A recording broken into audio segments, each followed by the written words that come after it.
silence, sharp and isolating as a shard of glass, pierced the ordinary rhythm of that Tuesday. It was the sound of my own family, forgetting me on the day my grandson, their son and grandson, drew his first breath. News of Amber's delivery, of this momentous new life, didn't arrive via joyful call from Jason or a proud text from Frank Dyke.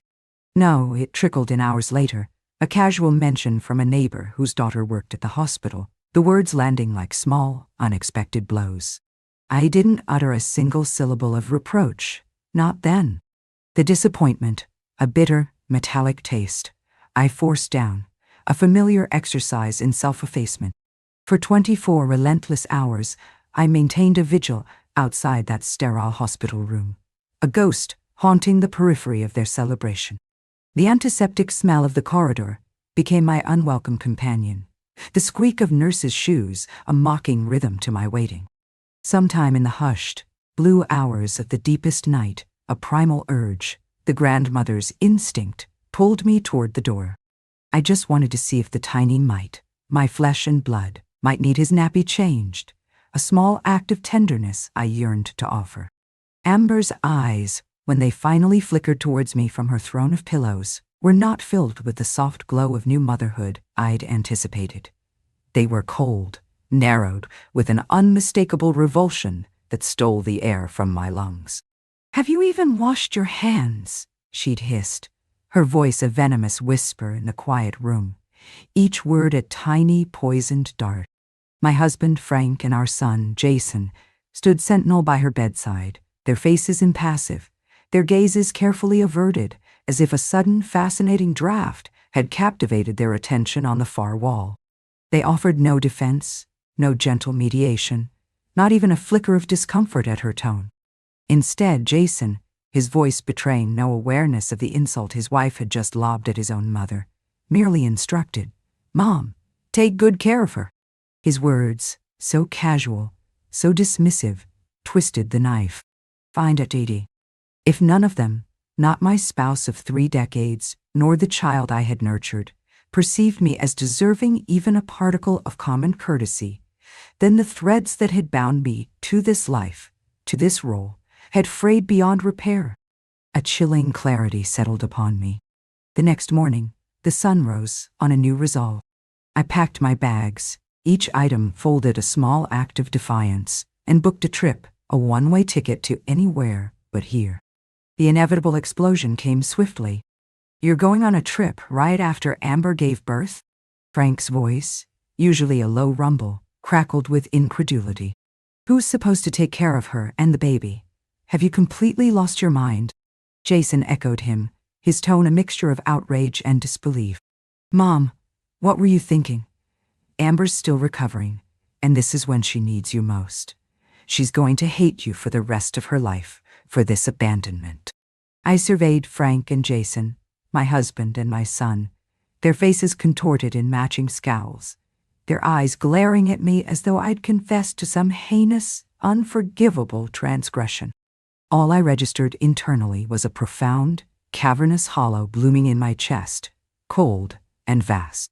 I had married Frank at the tender age of 20, a girl full of dreams and devotion.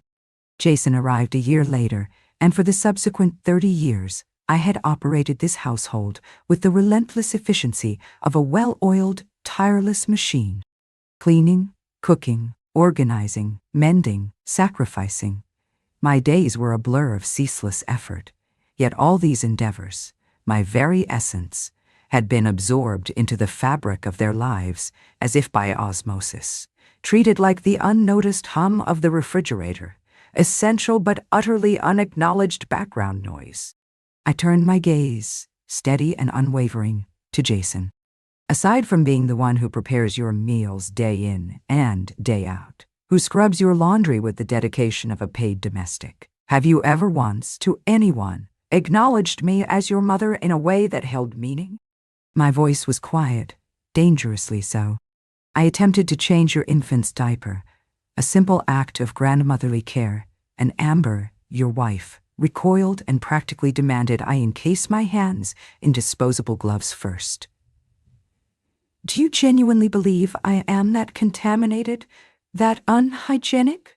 For over 20 days, I was the one tirelessly looking after your newborn, attending to every cry, every need, around the clock. The questions hung in the air, heavy and unanswered. And the very moment I step away for one solitary day, you scramble to hire not one, but two full-time nannies to assist Amber with the infant. And even with that professional help in place, your concern immediately pivoted to Cynthia, who had graced us with her presence for barely a day, fretting that she might be overtired from, what, exactly, observing? Jason had the decency to avoid my direct gaze, his posture slumping, his voice a weak, defensive murmur. Mom, can you not be so sensitive? Amber's already unhappy with you. Everyone understands that postpartum care is the absolute priority here. His words were a textbook deflection. I'm your only son. Aren't you concerned I might stop taking care of you in your old age? What a preposterous notion. A bitter laugh, dry and devoid of mirth, escaped my lips. So, this was the measure of my son, the boy I had poured my entire being into raising. Married for less than 6 months, and already he was brandishing the threat of future abandonment like a weapon. Then by all means, I retorted, my voice surprisingly steady, you just ensure you provide excellent care for Cynthia when she reaches her twilight years, and leave me to my own devices. I'll simply check myself into a residential care facility when the time comes. Jason, visibly frustrated by my refusal to crumble or capitulate, turned his exasperation towards Frank. Dad, say something to her. Cynthia's been here taking care of Amber every single day, and she's utterly exhausted. Frank's face, usually placid, darkened into a thunderous mask. Helen, he began, his tone laden with a familiar weariness and accusation. What precisely do you want from us? Are you deliberately trying to tear this entire family apart with this drama? Oh, come now, Frank. My voice was deceptively calm, yet each word was honed to a cutting edge. That's a rather theatrical interpretation, don't you think? Let's be honest. Who, in this family, even bothered to inform me that Amber was in labor? Who consulted me, your wife, Jason's mother, when you cavalierly booked a postpartum suite costing $15,000? I gestured sharply, first at him, then at our son, my hand trembling not with weakness, but with a finely unleashed rage. I am your wife. I am your mother. But to either of you, have I ever truly been perceived as a living, breathing person with feelings and needs of my own? The day Amber entered this world, I received the news secondhand, like a common acquaintance, not from my own kin. And even then, I offered no complaint. I even stayed up into the small hours, my back aching, to prepare a nourishing soup to bring to her, an offering of care. But your precious wife, Frank, declared me to be nothing more than the hired help, the housemaid. She proclaimed me filthy. And then, with a contemptuous flick of her wrist, she poured the soup I had lovingly prepared straight into the trash can. When she subjected me to that profound humiliation, both of you stood there, rigid and silent, as statues carved from indifference. Not one word of defense, not a flicker of protest from either of you. Jason snapped, his irritation palpable, his voice rising. Mom, can you please stop dredging up the past? It's done. Amber just had a baby. Her emotions are understandably unstable right now. If I start criticizing her over something as trivial as that, and it negatively affects her milk supply, then what? Think about the baby. The bitterness in my heart, a stagnant pool, deepened with his every word. All I had done was articulate, honestly and with considerable pain, how their actions had made me feel. But in their perception, I was merely creating a scene, being difficult. My hands hidden at my sides, clenched into tight, aching fists. So, when I simply expressed a desire to hold my own grandchild, and she declared me dirty, what exactly was the implication of that remark, Jason?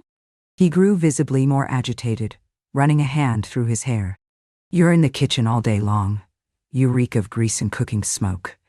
It's nauseating, Mom.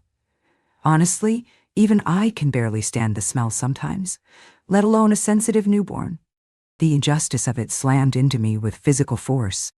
I brought my hand down hard on the polished surface of the dining table, the sound a sharp crack in the tense atmosphere. Then why is it, I choked out, my voice fracturing with unshed tears, that when you're eagerly devouring the meals I prepare, the meals that permeate me with that very same nauseating smell, you don't seem to mind how dirty I then. A thick, painful lump constricted my throat, making further speech almost impossible. Frank finally rose from his chair, his demeanor one of cold, detached authority. You're far too emotional right now, Helen. This is hardly the appropriate time for such a discussion. Calm yourself down. His gaze was imperious. Prepare more of that vegetable soup for tonight and roast a chicken. Ensure it's delivered to the hospital by 6 o'clock sharp. Postpartum mothers require proper, consistent nutrition, and the hospital catering is clearly inadequate. You should cook something decent, something substantial. Cynthia cannot afford to go hungry either. You know how she gets dizzy and nauseous if she misses a meal. In fact, it would be preferable if you delivered their dinner earlier. Then, without another word, the two of them turned on their heels and stormed out of the house, the front door slamming behind them with a violence that echoed the turmoil in my soul. I remained seated at the table, trembling uncontrollably, the carefully constructed dam of my composure finally breaking. I buried my face in my arms and sobbed, great, heaving, heart-wrenching sobs that tore through me, shaking my entire frame. The more I cried, the more suffocated I felt, as if the weight of 30 years of unacknowledged burdens was crushing the very air from my lungs. I had given up everything to marry Frank, defying the anxious warnings of my entire family. He had possessed nothing back then, just calloused hands and a portfolio of empty promises. Yet, I had stood steadfastly by his side through every lean year, every daunting struggle, actively helping him build his company from its very foundations. When he expressed his desire for a traditional wife and mother, I had unhesitatingly relinquished my own burgeoning career, embracing the role of a full-time homemaker. I had dedicated the prime of my life to this family, poured my energy and spirit into its well-being, only to be consistently treated as an afterthought, an invisible cog in the relentless machinery of their comfort. Neither my husband nor my son had ever truly seen me as a person, distinct and valuable in my own right. And now, at 50 years old, it felt as if a veil had been brutally ripped from my eyes. It had taken me half a lifetime, but I finally saw them, Frank and Jason, for who they truly were, selfish to their very core. I sat alone in the silent, cavernous living room, the shadows lengthening around me, lost in a maelstrom of thoughts for what felt like hours. Then, precisely at 6:05 p.m., my phone shrilled, shattering the quiet. The caller ID displayed Jason. "You're 5 minutes late." He growled the moment I answered, his voice tight with anger. "Where's the dinner? What in the hell do you think you're trying to pull, Mom?" I responded quietly, my voice astonishingly calm, yet imbued with a newfound, icy resolve. "I am your mother, Jason, not your personal chef or delivery service," I stated coldly. "If your wife hasn't eaten, then what, precisely, are you doing about it as her husband? And what about your beloved mother-in-law, Cynthia? What are her responsibilities in this situation? Have you suddenly become disabled, or are you simply too damn parsimonious to purchase a meal for your wife?" Jason was momentarily stunned into silence. He had never, in his entire existence, heard me address him with such unyielding firmness. After a beat of shocked silence, he recovered, his voice escalating into a shout. "You're insane. You've completely lost it. I'm going to have Dad talk to you." But I terminated the call before he could utter another syllable. Then, with deliberate, decisive movements, I blocked both his number and Frank's. My flight was booked for 5 days hence. I walked into the bedroom, the scent of Frank's cologne still faintly lingering on his side of the closet, and began to pack my bags. I'd barely managed to fold a couple of blouses when Frank's driver, a man named Thomas, whom I'd always treated with kindness, appeared at the front door. "Ma'am, there you are," he said, a note of genuine surprise in his voice. "Mr. Dawson has been calling your phone non-stop. He was concerned something might have happened to you. He asked me to come and check on your well-being." Right there, standing in my hallway, Thomas redialed Frank's number, and then, with a polite deference, handed the phone to me. I didn't wish to make things difficult for Thomas. An innocent party in this domestic war, so I accepted the call. The voice on the other end was already simmering with irritation before I even said hello. Helen, could you please stop with all these theatrics? It's been the entire damn afternoon. Are you still not finished with this? This mood? You haven't taken a vacation in over 20 years, and suddenly now you get this irresistible urge to travel. You are well aware that Cynthia cannot tolerate the smell of grease from the kitchen, but she absolutely loves your lemon roast chicken. Are you seriously planning to let her go hungry purely out of spite? The anger I had managed to painstakingly bottle up since his earlier pronouncements flared anew, hot and fierce. I dropped all pretense of civility. Tell me, Frank, I snapped, my voice sharp. Am I your wife, or is she? She can't stand the aromas from the kitchen, so therefore I am supposed to slave away preparing meals for her. Do I owe her some unstated debt? If you are so profoundly concerned about her stomach and her delicate sensibilities, then go and cook for her yourself. Helen, you've completely lost your mind. You're delusional. You need professional help. Frank slammed the phone down with such force I imagined the receiver cracking, beating me to the punch by a fraction of a second. A wave of self-loathing washed over me for not hanging up on him faster. I handed the phone back to Thomas, whose face was a mask of unease. Ma'am, is everything all right? He ventured, his gaze searching mine. I'm perfectly fine, Thomas, I said, forcing a smile that felt brittle and unnatural. But from this day forward, I suspect I'll be needing your assistance considerably more often. If either of those two men ever call you inquiring about my whereabouts, please tell them this. If I were to drop dead today, it would still be absolutely none of their business. Thomas blinked, his eyes wide with stunned disbelief. He departed with a palpably confused expression, glancing back at me 3 times over his shoulder before finally getting into his car and driving away. After all, for years, I was the woman everyone in this household, including him, had unreservedly called the perfect, unflappable homemaker. But today, that role, that carefully constructed persona, had finally, irrevocably, ceased to exist. That evening, neither Jason nor Frank returned home. Normally, their absence would have sent me into a flurry of anxious calls, dozens of them, urging them to come back, worrying about their well-being.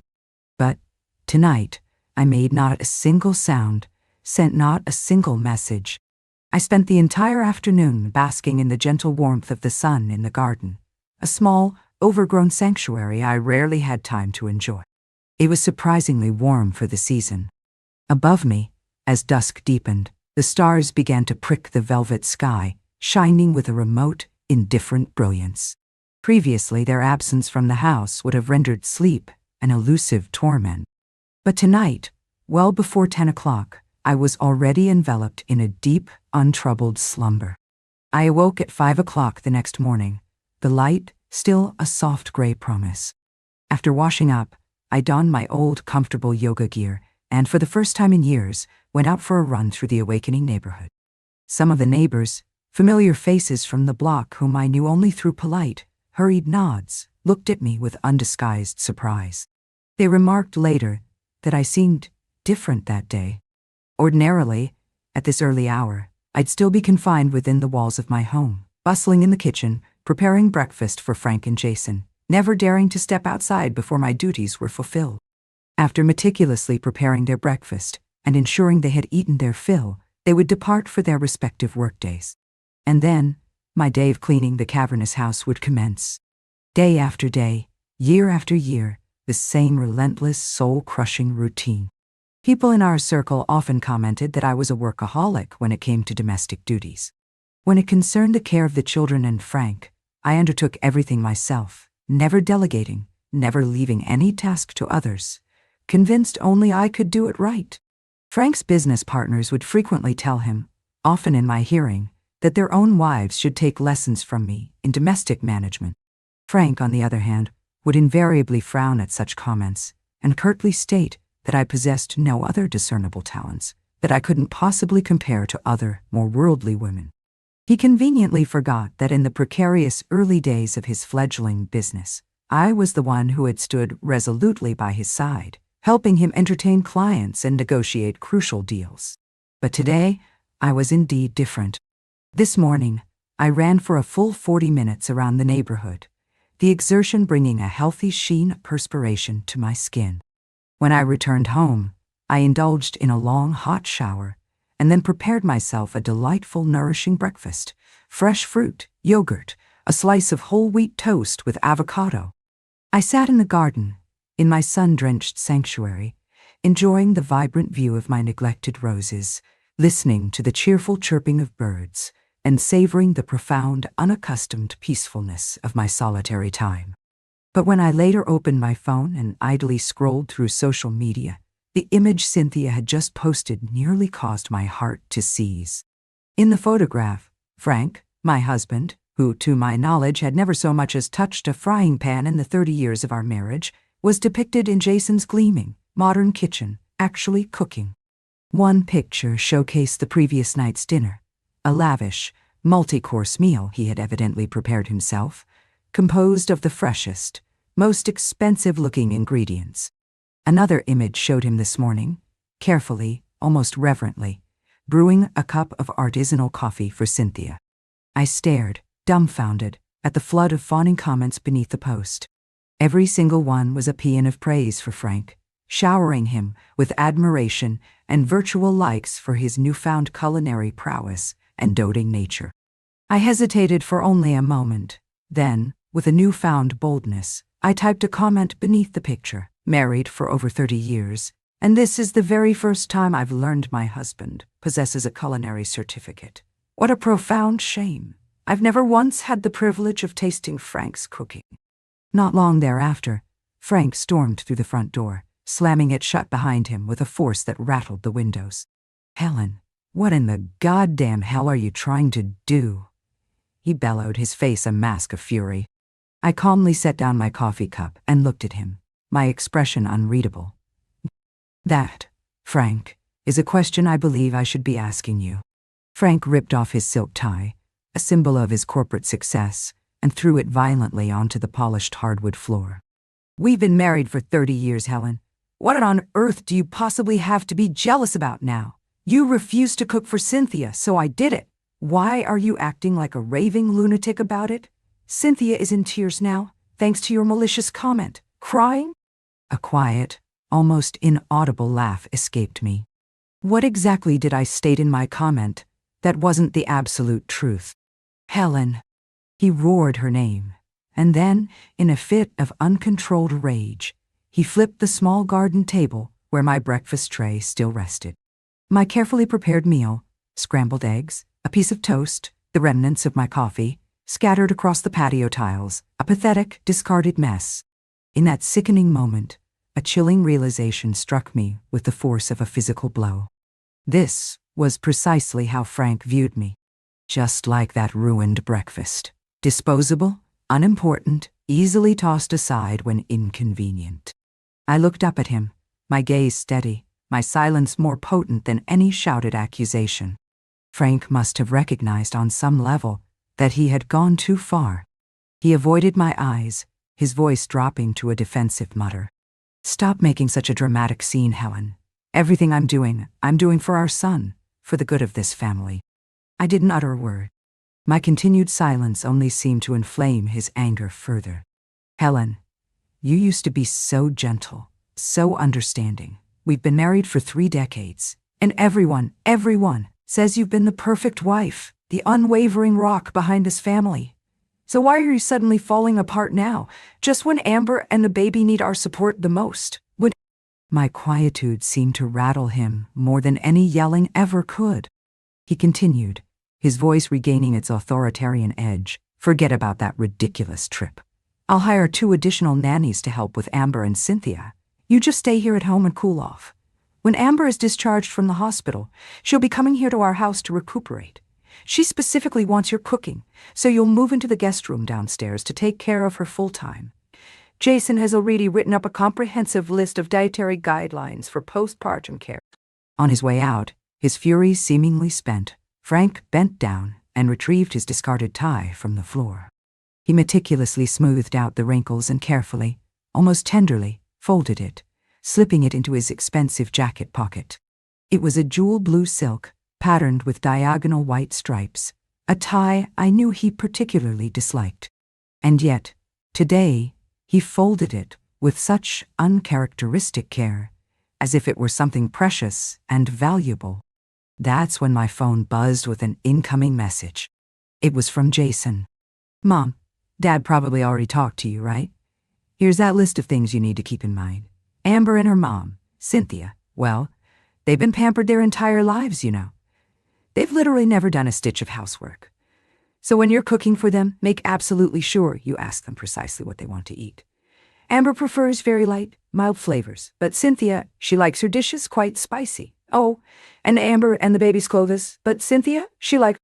Jason proceeded to send me over 30 such messages in a single, breathless barrage.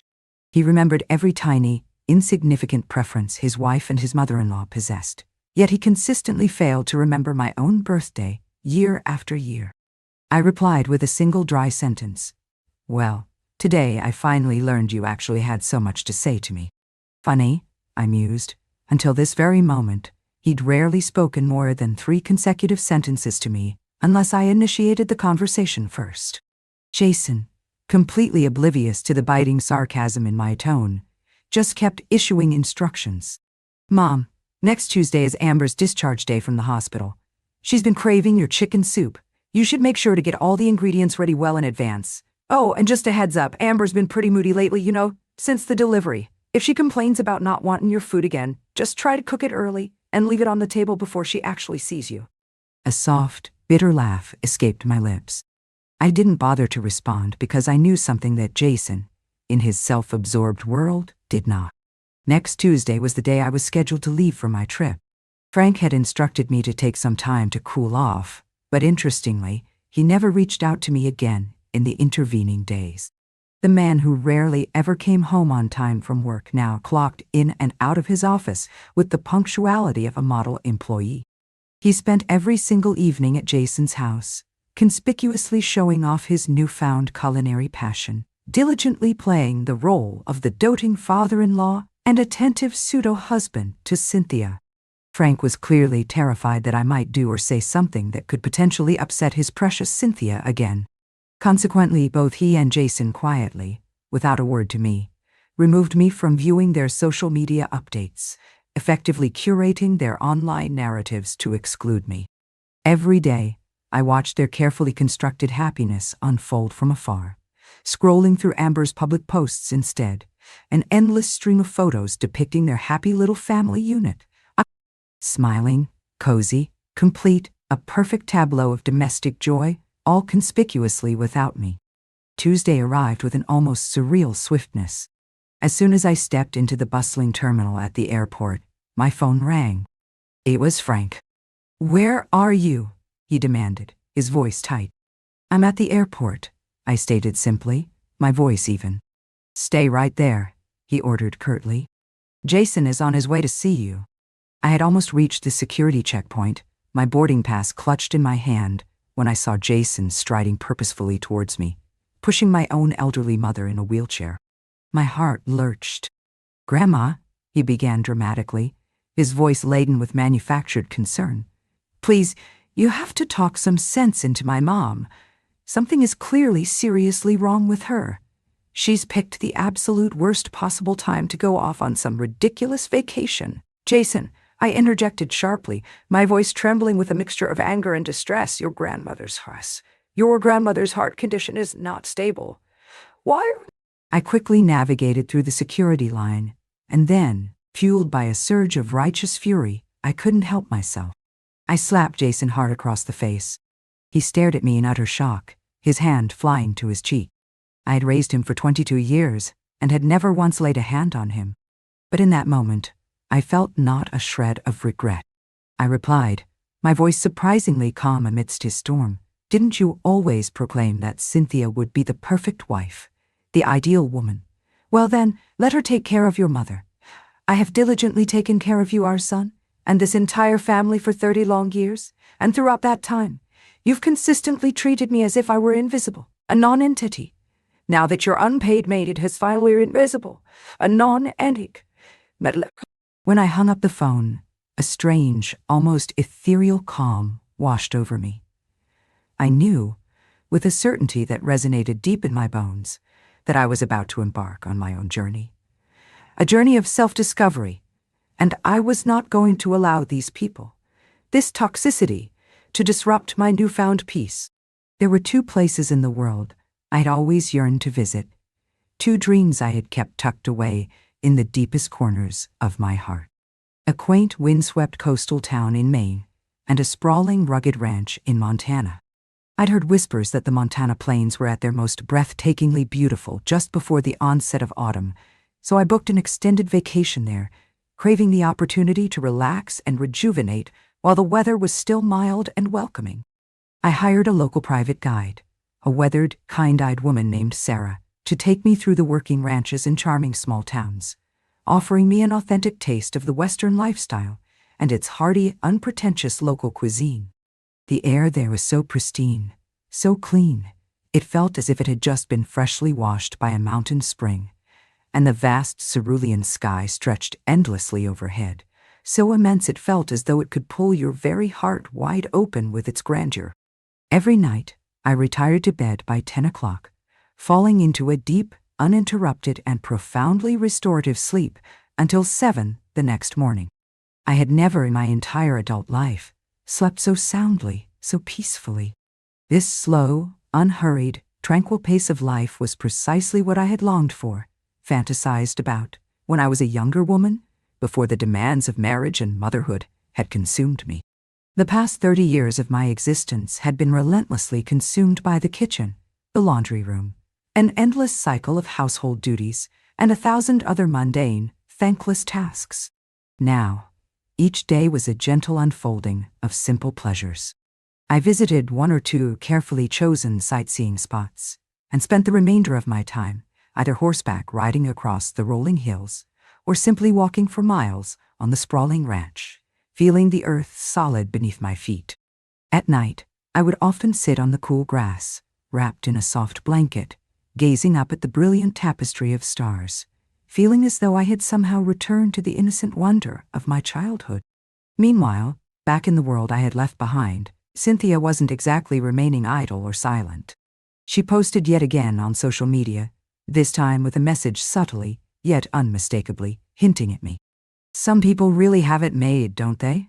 A husband who absolutely adores them, a son who's handsome and successful, and then there's Amber's mother-in-law, who just swans off on vacation, right after Amber gives birth. When will I ever have that kind of freedom and leisure, like Cynthia seems to enjoy? The irony of her using her own name in the third person to lament her supposed lack of freedom was not lost on me. I couldn't help myself. The urge was too strong. I commented beneath her post, "Cynthia, you truly do have a remarkably high opinion of me. I've raised my son for over 20 years, and while he remembers every trivial little detail about you, he can never seem to recall my own birthday. I've been married to my husband for 3 decades, and I didn't even know he possessed the ability to cook until he started performing for you. It certainly looks like we're doing exceptionally well for ourselves." Cynthia immediately replied, her tone defensive and sharp. "What exactly are you trying to imply by that remark? Jason treats me well because of our daughter, Amber, and because I am a supportive presence in their lives. Lately, your husband has been working himself to the bone, constantly shuttling between his company, the hospital, and Amber's place. He hasn't had a single moment to rest." I didn't reply to her latest missive, but soon after, my phone rang. It was Frank. "Helen, what precisely do you think you are doing now? Cynthia and I are completely innocent in all of this. Our relationship is clean. You need to delete that malicious comment immediately." I felt my temples begin to throb with a dull, persistent ache. All those vague, unsettling rumors about Frank's extramarital activities, whispers I had steadfastly ignored and dismissed over the long years, resurfaced in my mind with an unwelcome clarity. Frank was undeniably good-looking, possessing a classic, ruggedly handsome American face and a physique that had remained remarkably fit and trim over the decades. He never seemed to gain an ounce of weight. It was, I had to admit to myself, his striking appearance that had initially drawn me to him all those years ago. After our marriage, there had been sporadic, hushed whispers. Acquaintances would sometimes mention seeing him out and about with other women, traveling together, conversing with an intimacy that suggested more than mere friendship. But at home, he always meticulously played the role of the devoted family man, participating, albeit superficially, in household tasks, and rarely staying out excessively late. So, I had never allowed myself to take those insidious rumors to heart, choosing to believe in the facade he presented. But on the night Jason got engaged to Amber, a lavish affair Frank had insisted upon, I happened to overhear a fragment of conversation between some distant relatives in the adjoining room.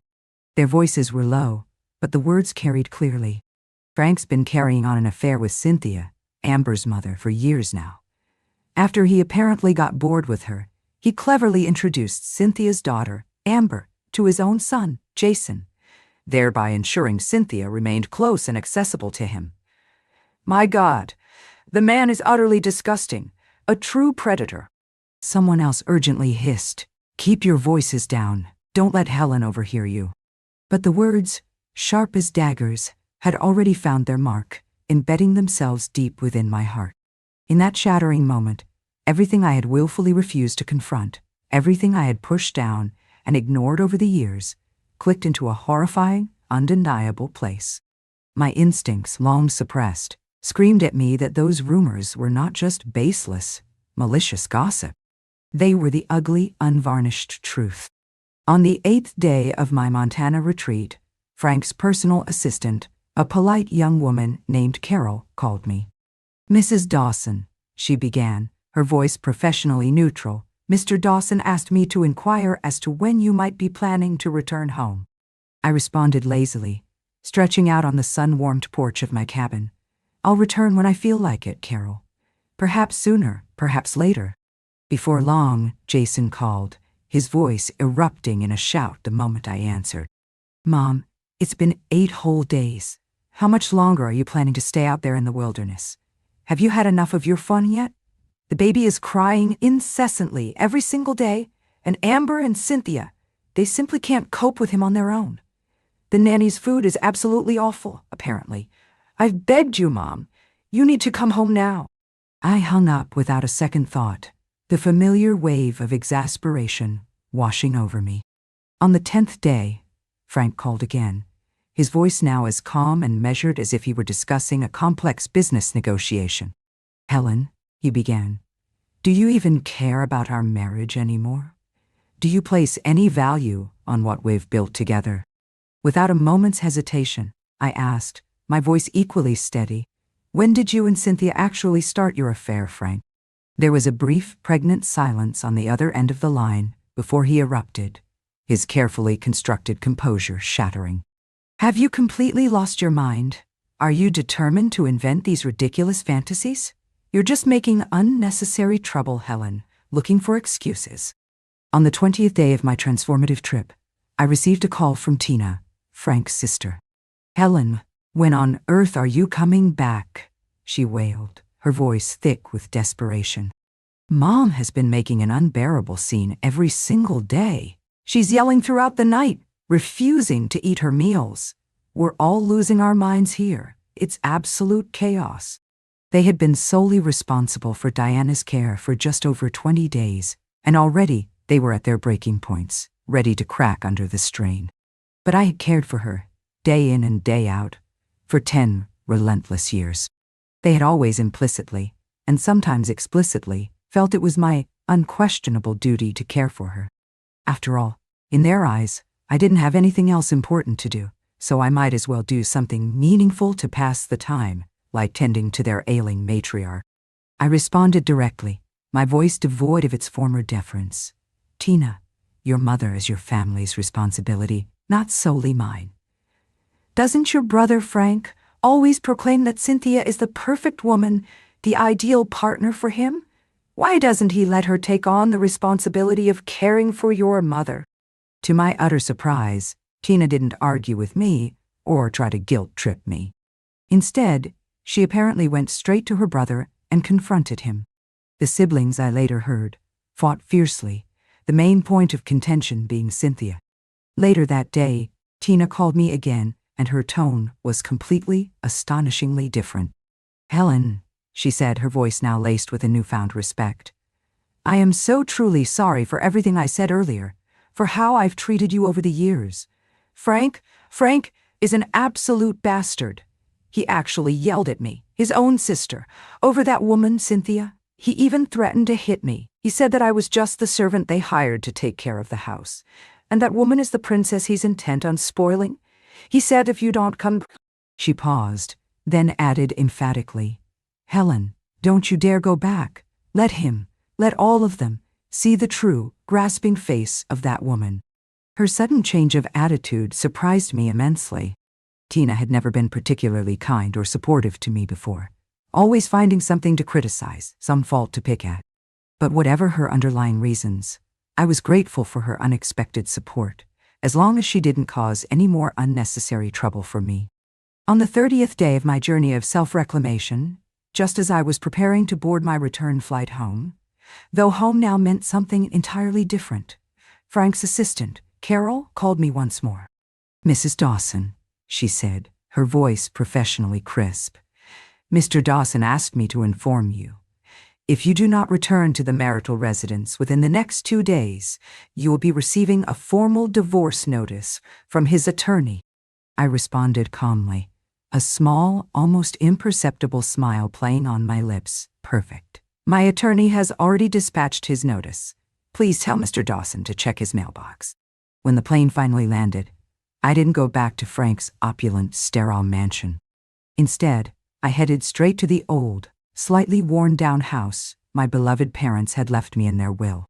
Compared to that sprawling, ostentatious estate of thousands of square feet, this place was modest, smaller, infinitely quieter. But it was mine.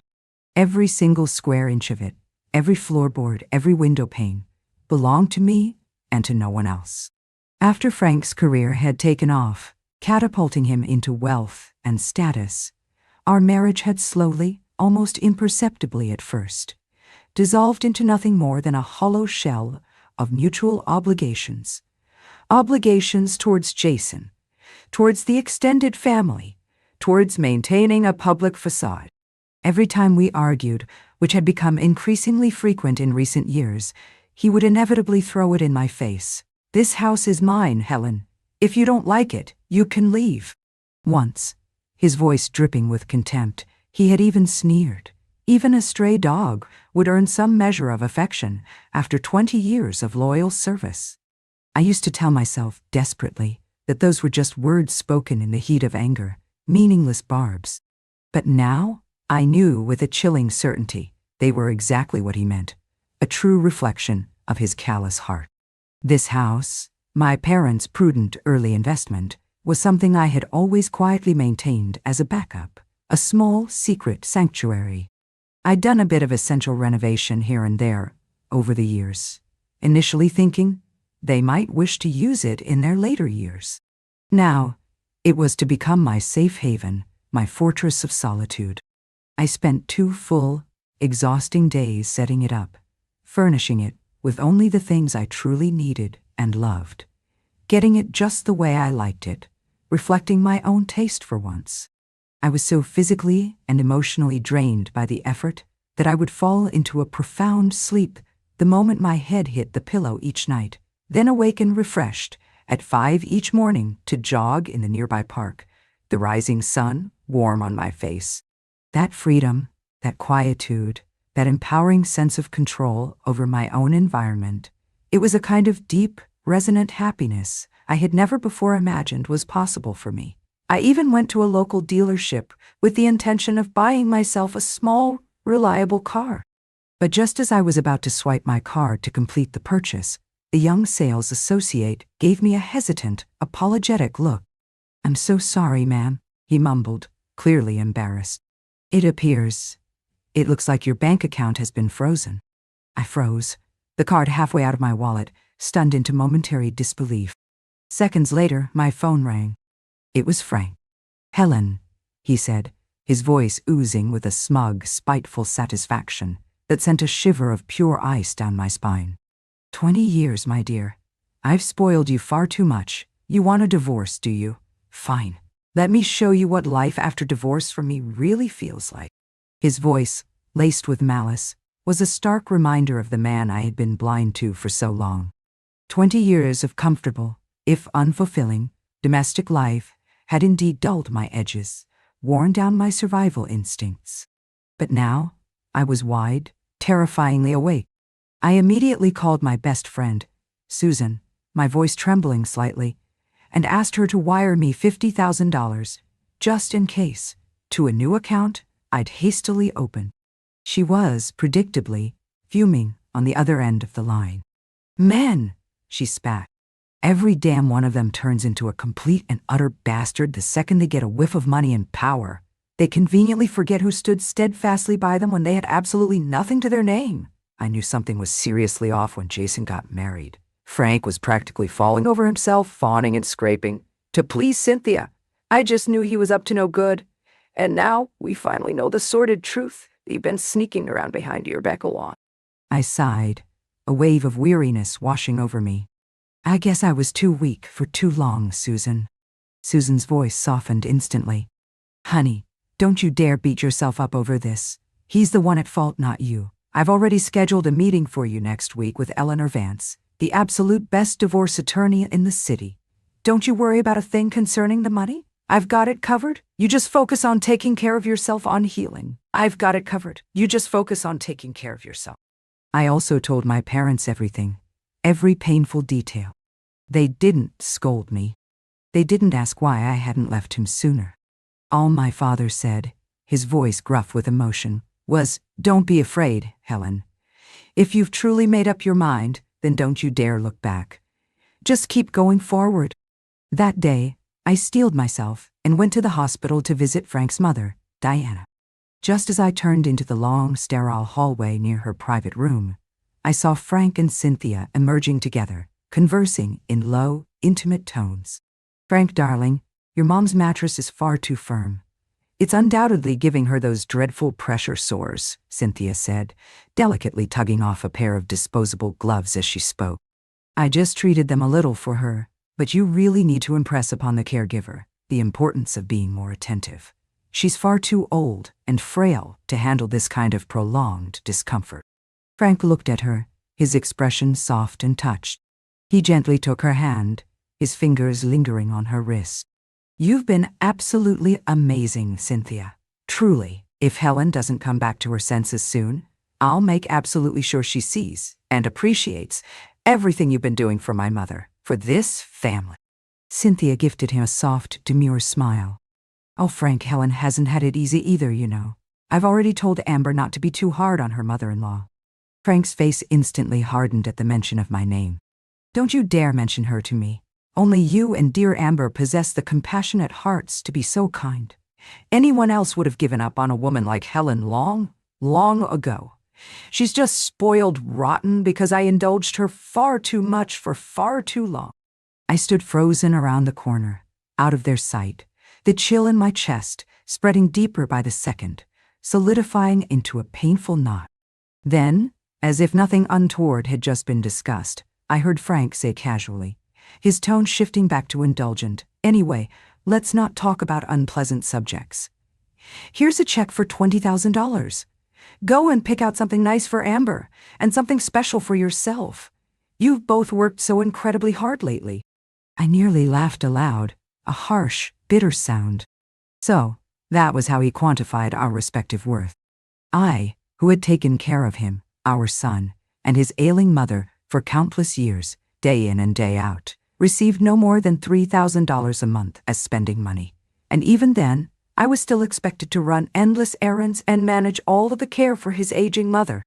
And Cynthia, his paramour, spends a mere 15 minutes in a hospital room, offering superficial advice, and walks away with a cool 20 grand.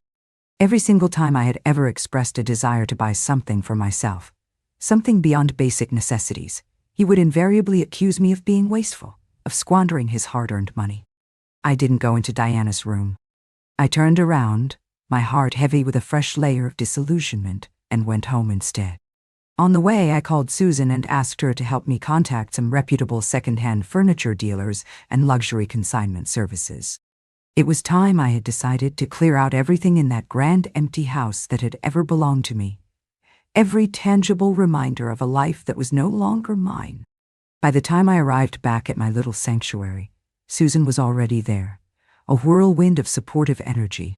She saw the boxes I was carrying, filled with trinkets and mementos I was ready to shed, and asked, her eyes wide, "You're really doing this, Helen? Selling absolutely everything?" I nodded, a grim determination settling on my features. Out with the old, in with the new Susan. All these years, every penny I saved, every ounce of effort I expended, was spent on people who were never truly mine, on a life that was a carefully constructed illusion. Frank cared more about appearances, about the pristine facade of success and domestic bliss, than anything genuine. He used to say in the early days that he fell in love with me at first sight because I was attractive, a trophy. Even after willingly becoming a full-time housewife, I had never stopped taking meticulous care of myself. I stayed in shape, kept my appearance polished and presentable. Whenever he needed a trophy wife to display at his side for business functions or social gatherings, I would dutifully wear the expensive dresses he selected, carry the designer handbags he purchased. But all of it, my clothes, my jewelry, my shoes, none of it was ever truly for me. It was all part of the elaborate show, props used to keep up the illusion of a perfect, happy, enviable family. Now those so-called treasures, those symbols of a gilded cage, were nothing more than clearance items in my hands, ready to be liquidated. It took me 2 full days to sell everything that could possibly be sold. And as soon as the substantial sum of money hit my newly opened bank account, I transferred every last cent of it to Susan's secure account for safekeeping. Then, I sent a short, succinct message to Frank, "I'm back." Less than 30 minutes later, he showed up at the house, his car screeching to a halt in the driveway.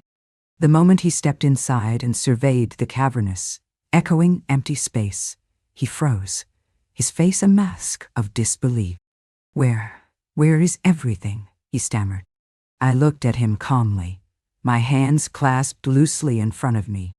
"Sold," I stated, my voice even and devoid of emotion. "You've lost your damn mind," he snapped, his eyes blazing with a furious, impotent anger. Barefoot, I strolled leisurely across the gleaming, empty expanse of the polished wooden floor, my voice surprisingly light and even. Crazy, perhaps. I just felt like undertaking a little redecorating. This house was last decorated 5 years ago, Frank, exactly to your precise specifications, reflecting your taste. In this entire vast space, the only parts that were ever truly mine, where I felt any sense of belonging, were the kitchen and the small downstairs bedroom I occupied. Frank clenched his jaw, his knuckles white. "So, this is what you came back with? A decision this foolish, this destructive? You never seriously intended to try and salvage this marriage, did you?" I met his accusing gaze, steady and unshaken. "I have poured my entire self, my youth, my energy, my very soul into this family for more than half my life. Frank. And for what, ultimately? You've never once shown me genuine respect. You even stooped so low as to freeze my bank account, trying to leave me destitute.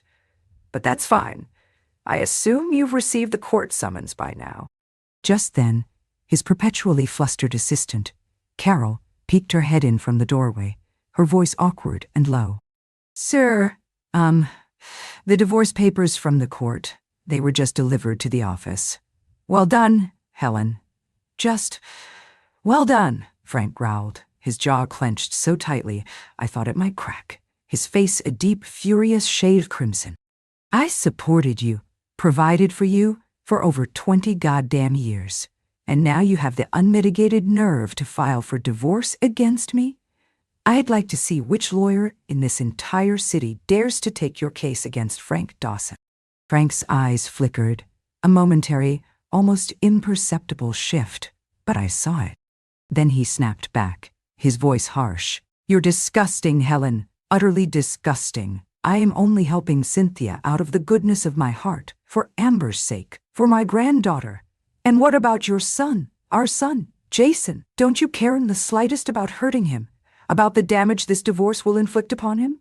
About the damage this divorce will inflict upon him?" I stared at him, a coldness settling deep within me. "No, Frank," I said softly, but with utter conviction. "I don't care anymore. From this day forward, the only person I intend to care about, truly care about, is myself." Frank still naively, arrogantly believed this was just another one of my emotional outbursts, a temporary storm that would pass. He assumed that if he just waited a few days, I would calm down, see reason, his reason of course, and eventually cave just like I always had in the past. But divorce has a brutal way of revealing a person's true, unvarnished nature, and I had finally seen enough. I had seen far too much.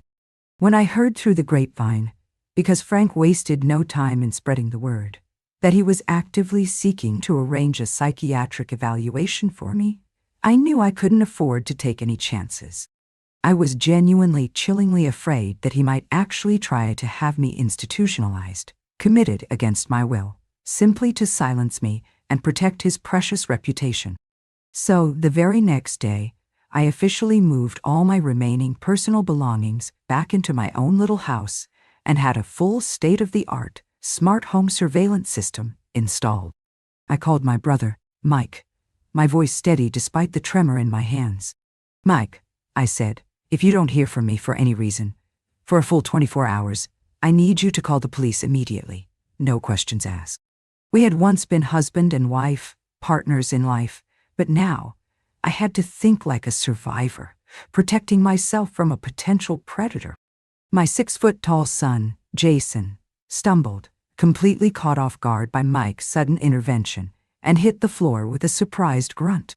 He tried to put on a tough, indignant face, but he didn't dare fight back against his formidable uncle.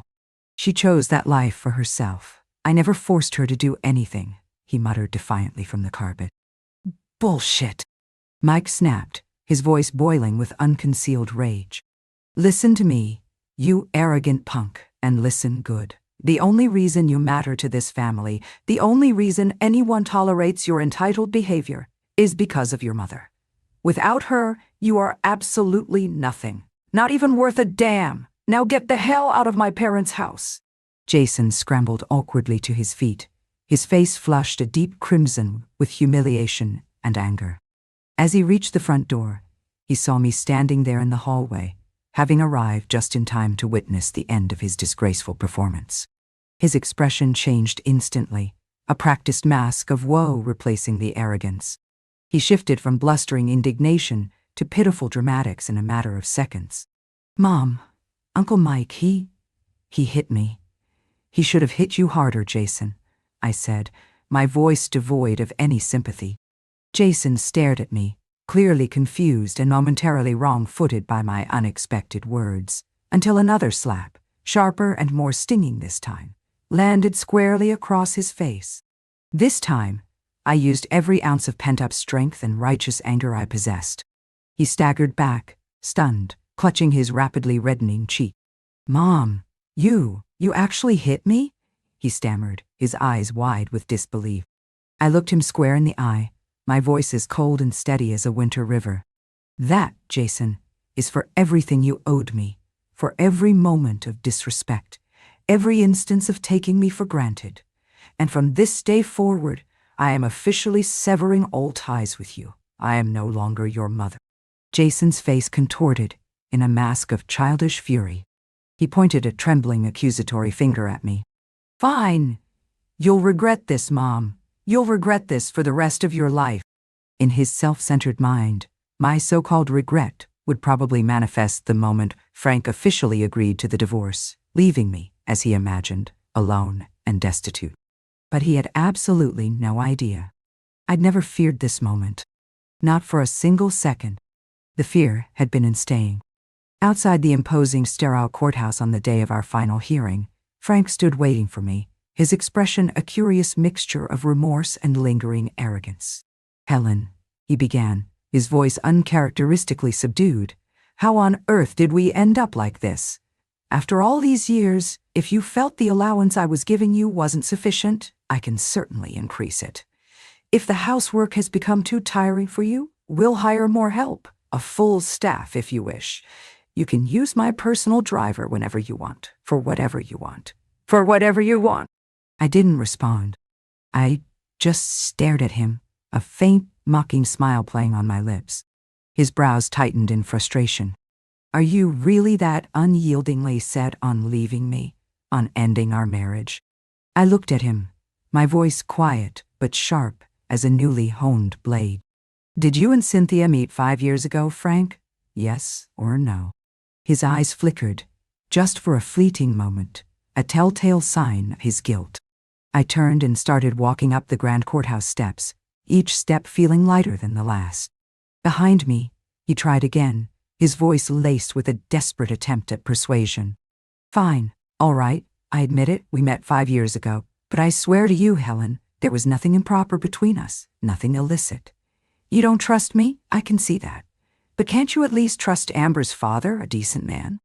Men, I thought with a weary cynicism, they never tell the whole, unvarnished truth, especially when cornered. And I knew exactly who held the real power in Cynthia's family. Her own husband was a mild-mannered, indecisive man, someone who would rather pretend to be deaf and blind than confront an uncomfortable truth. The divorce process itself was surprisingly, almost suspiciously, smooth. But I wasn't about to question a clean, swift break. As I walked out of the courthouse, the divorce decree, a tangible symbol of my new freedom, clutched in my hand, and approached the waiting taxi Susan had arranged. Jason suddenly jumped out of Frank's sleek black car, his voice dripping with a familiar, sneering contempt. "Wow, Mom, you really did it, didn't you? A simple housewife divorcing a successful man like my dad. Let's just see how long you actually last out there on your own, without his money and connections to support you. Shut your damn mouth, Jason." Frank snapped, his voice louder and angrier than I had ever heard him directed at our son. Jason froze, stunned into silence, staring at his father as if he were seeing him clearly for the very first time. Frank walked over to me, his face unreadable, and said quietly, "Let me give you a ride home, Helen." I shook my head, a small, decisive movement. "That won't be necessary, Frank. Goodbye." The cab pulled away slowly from the curb. In the rearview mirror, I saw him still standing there on the sidewalk, a solitary figure, watching me go. Maybe, just maybe, he was feeling a pang of genuine regret. But that, I realized with a profound sense of liberation, no longer mattered to me in the slightest. When I arrived back at my little house, my parents were already there, a pot of fragrant, hot soup simmering on the stove, a celebratory meal ready to welcome me. It was the first time in my entire life I had ever celebrated a divorce, and I had never, ever felt so light, so unburdened, so utterly free. At dinner that evening, surrounded by the warmth of their unconditional love, Mike suddenly grinned at me and said, "Helen, I have a little favor to ask of you, if you're up for it." I looked at him, curious. "Go ahead, Mike. What is it?" He smiled even wider, his eyes twinkling. "Can you possibly take Mom and Dad on a nice long trip somewhere? It's something I've wanted to do for them for such a long time. But Rachel and I, with work and the kids, we're always just too busy to make it happen." Of course, I knew, deep down, that they weren't just trying to fulfill a long-held wish for our parents. They were also, in their kind and considerate way, trying to help me heal, to give me a fresh perspective, a complete change of scenery, a chance to rediscover joy. And I appreciated that unspoken understanding more than they could possibly know. I nodded, a genuine smile finally reaching my eyes. "Absolutely, Mike. I'd love to."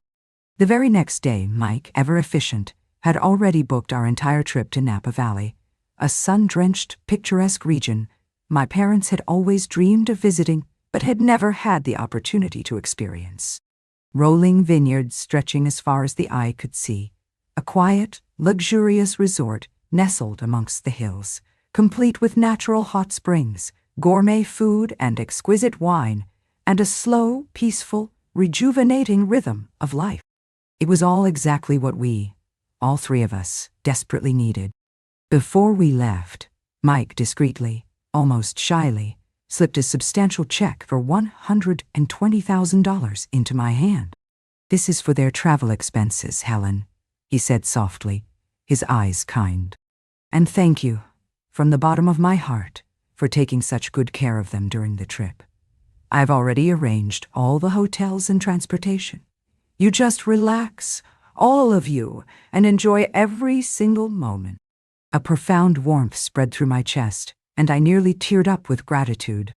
Over the long, consuming years of my marriage, I had poured everything I had, my time, my energy, my emotions, into Frank, into Jason, into that grand, empty house, often inadvertently neglecting my own wonderful parents. Yet, they had never once complained, never once made me feel guilty. Now, finally, I had the precious chance to truly give back to them, to simply enjoy life together, unencumbered and joyful. I only told Susan about our impending trip. She insisted on coming to the airport to see us off in person, hugging me tightly and teasing, her eyes sparkling with affection. "When you get back, Helen, we are finally opening that little art studio we've always talked about. And you, my dear friend, are going to be my full business partner. No more excuses." Napa Valley was, in a word, breathtaking. Every vineyard we visited looked like a masterpiece painting come to life. My parents were visibly glowing with happiness, their faces relaxed and youthful.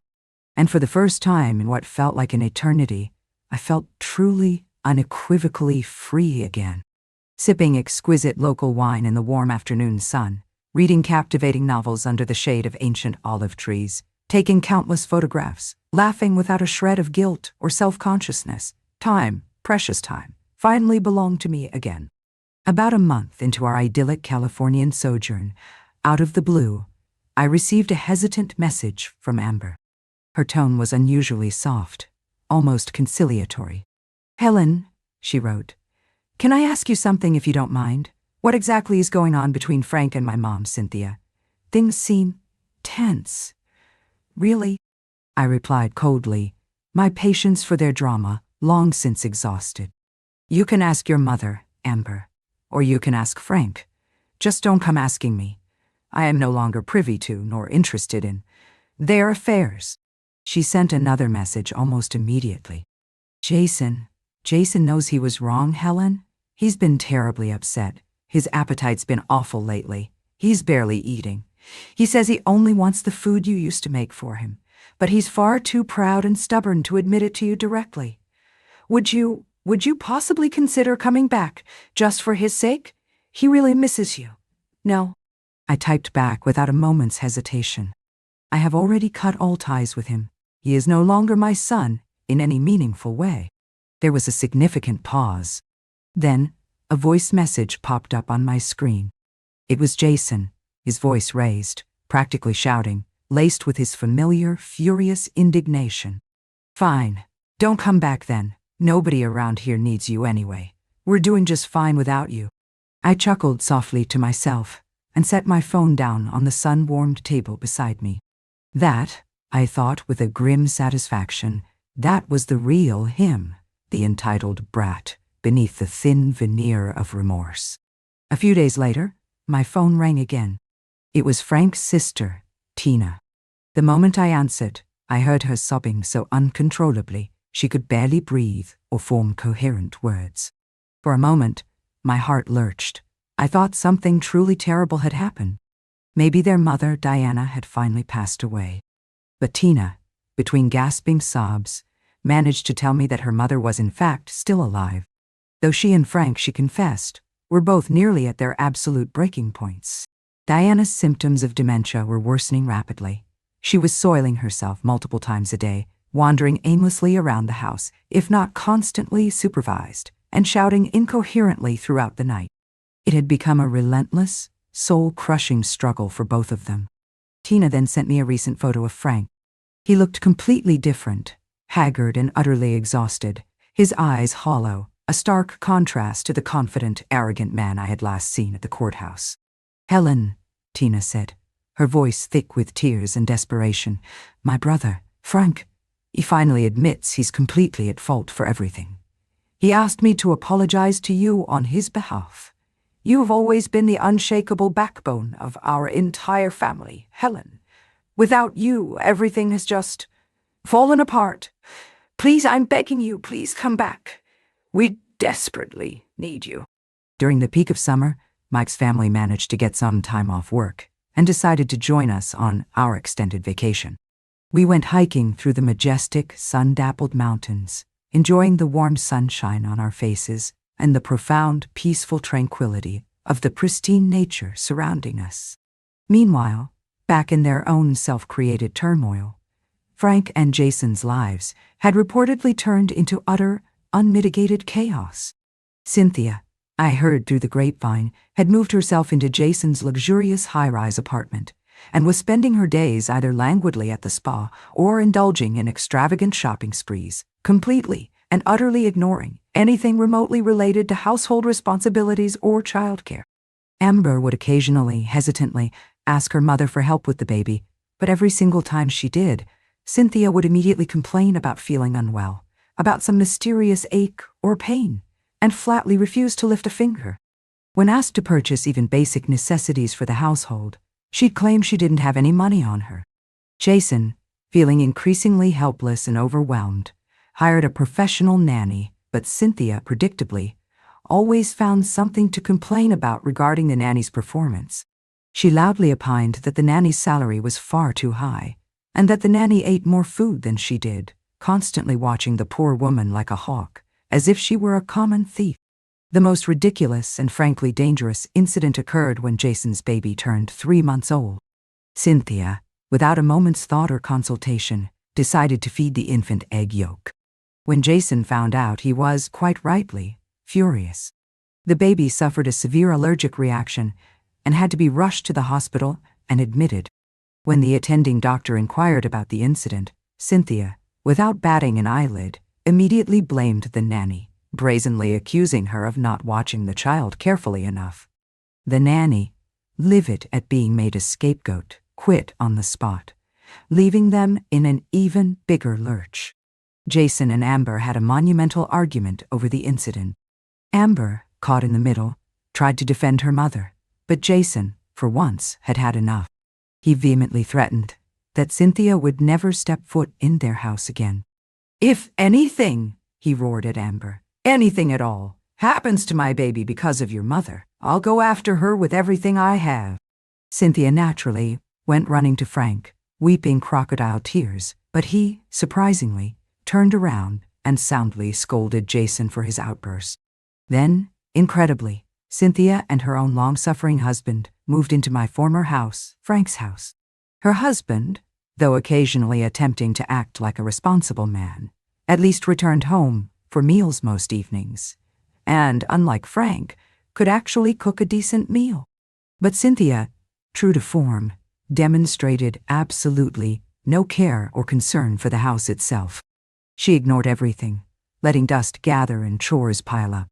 Frank, as I knew, had severe chronic stomach issues, requiring a carefully managed diet.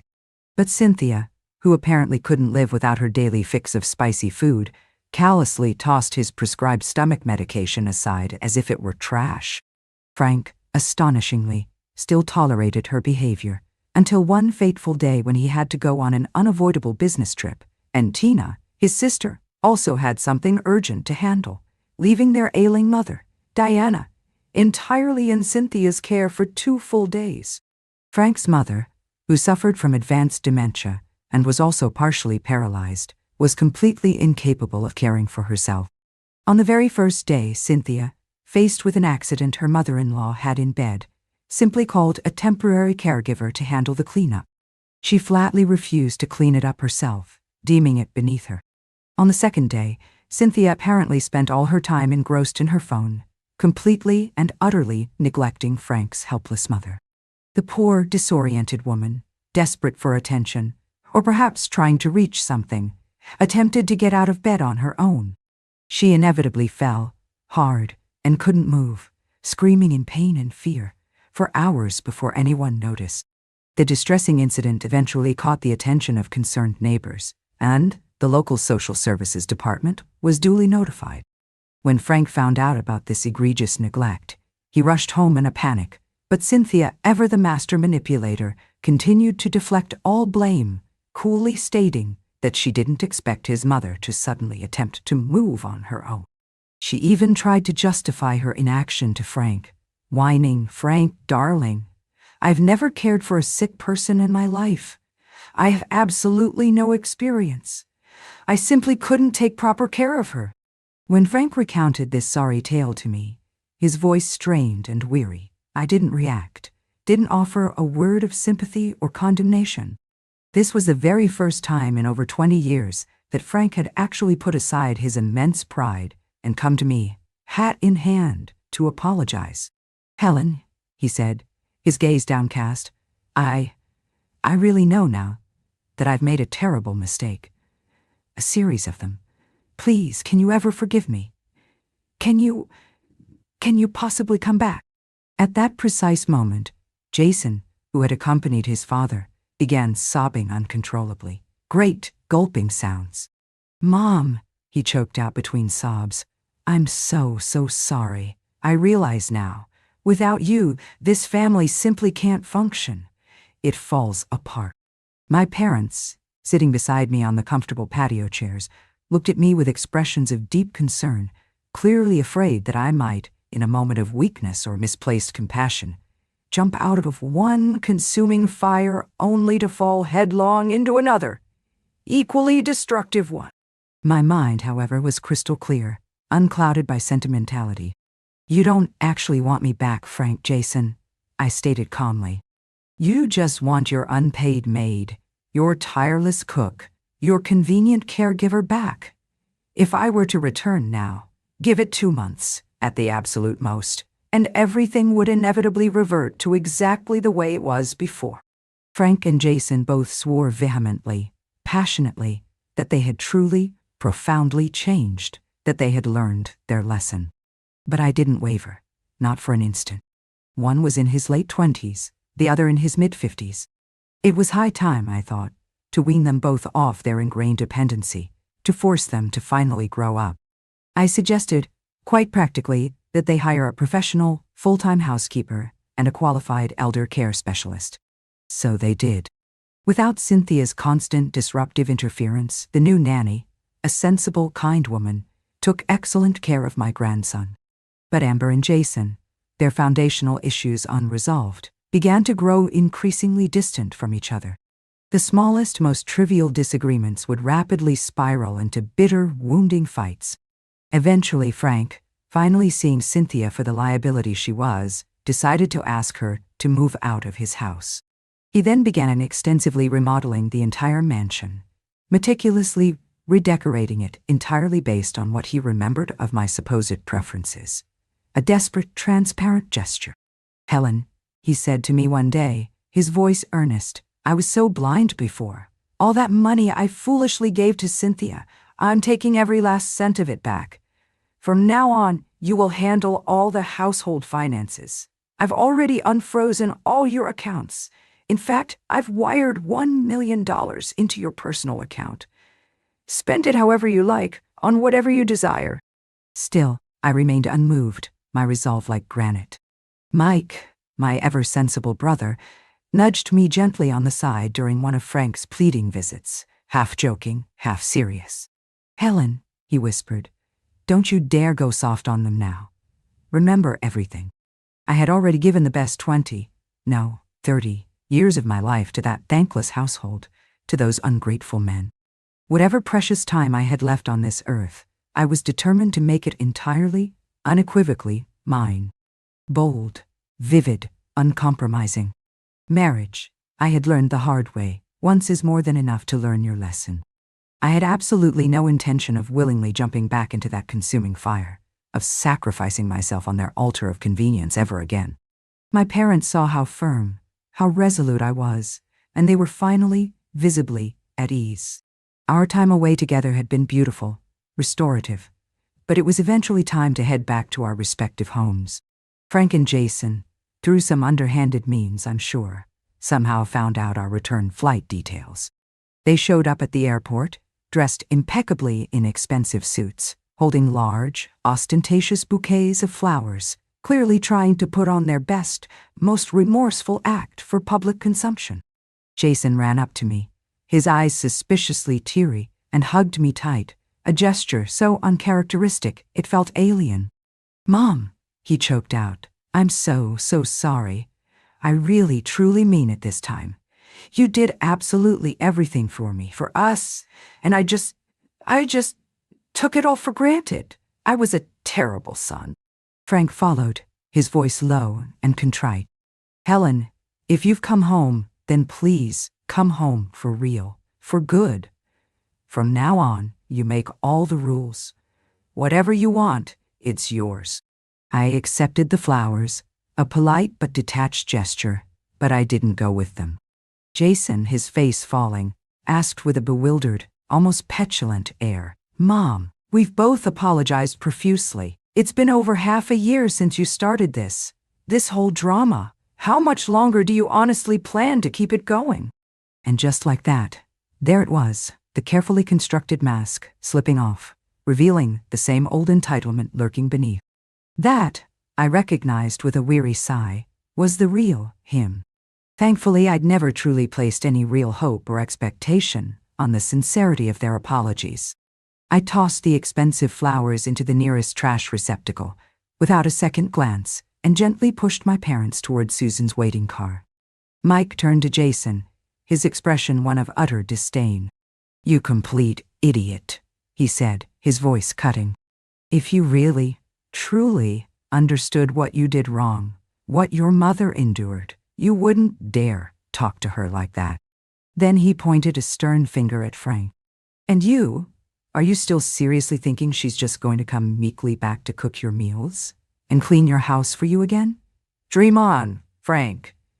Don't you ever forget, her family, only ever tolerated you two self-absorbed fools because of Helen." Frank and Jason, needless to say, didn't get their wish that day. Later, I heard from Tina that they both lost their tempers spectacularly on the ride home, blaming each other for the failed airport reconciliation.